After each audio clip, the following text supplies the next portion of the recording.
श्राद्ध पक्ष में पितरों को छोड़ा जाता है, भोजन मिला तो ठीक है, नहीं मिला पितर चले गए। चंद्रलोक से पितृलोक के बीच में एक पितृलोक का सीढ़ी पड़ती है, जीना सड़ा सीढ़ी जिस पे पितर चढ़ के पितृलोक जाता है। उस सीढ़ी पर कौन रुकता है?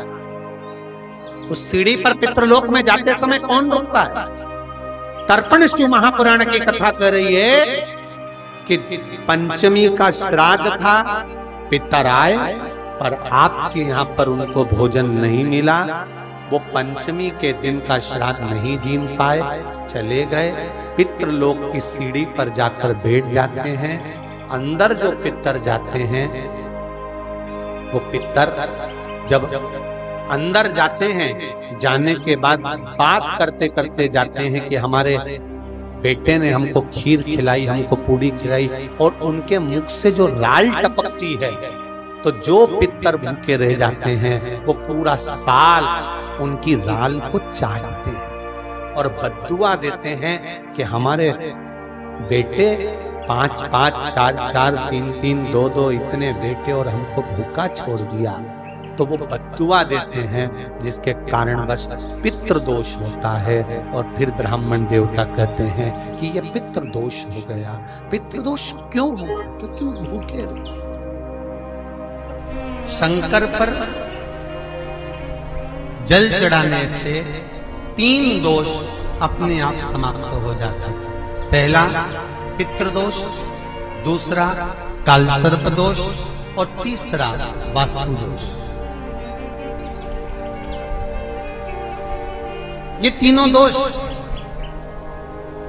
अगर उत्पन्न भी होते हैं तो हमारे द्वारा उत्पन्न होते हैं। आज के जमाने में जिसकी भी पत्रिका दिखाने जाओ तो पंडित जी बोल देते हैं इसमें कालसर्प दोष है। तो कालसर्प दोष पहले नहीं चलता था क्या? पहले कालसर्प दोष नहीं होता था क्या? होता था, पर पंडित जी ने अभी क्यों बताया कि कालसर्प दोष है? किसी की भी पत्रिका देखेंगे पंडित जी कहेंगे इसमें पितृ दोष है, इसमें कालसर्प दोष है और तुम्हारे घर में वास्तु दोष है। ये 3 दोष ब्राह्मण बता दे, पंडित बताए। कारण पहले के समय में दोष नहीं होता था क्या? नहीं। क्यों नहीं होता था?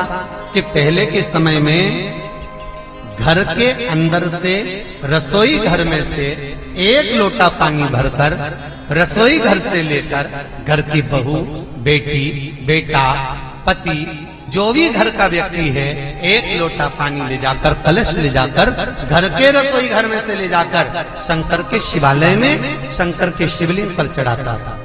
तो शिव महापुराण की कथा कहती है जब घर के मटके में से, हंडे में से पानी लेकर जाता था तो हंडा, मटका पितरों का स्थान होता है। जहां से पानी भरा घर में से लेकर गया तो पूरे घर का वास्तु उस जल के अंदर जाता था। और वो जब शिव को चढ़ाते थे तो 2 दोष समाप्त हो जाते थे। एक वास्तु, दूसरा पितृ। ये दोष समाप्त।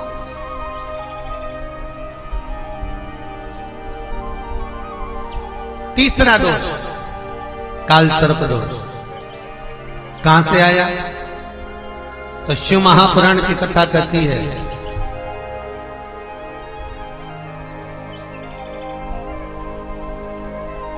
जलंधर की धर्मपत्नी वृंदा को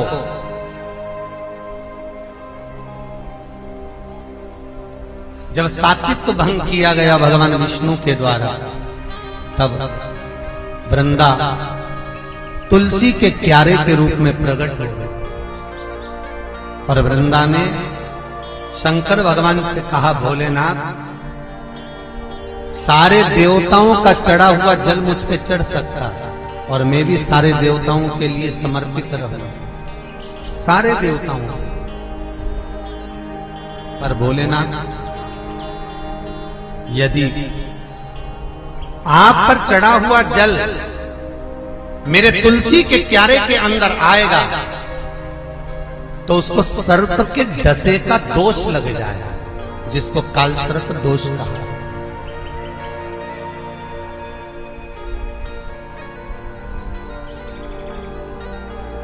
जिसको कालसर्प दोष। इसलिए हमारा हिंदू धर्म कहता है कि भगवान के स्नान का जल दूसरे वृक्षों में डालना चाहिए, पर तुलसी में नहीं डालना चाहिए।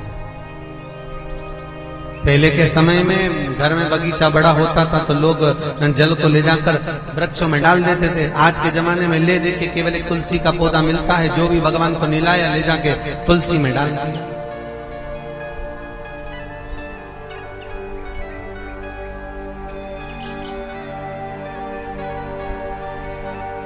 काल सर्प दोष लगता ही तुलसी के क्यारे में जल डाला दोष। श्राद्ध पक्ष का यह उपाय आपको पसंद आया होगा तो वीडियो को लाइक करिएगा, शेयर करिएगा। मेरे चैनल में नए होंगे तो मेरे चैनल को सब्सक्राइब करिएगा।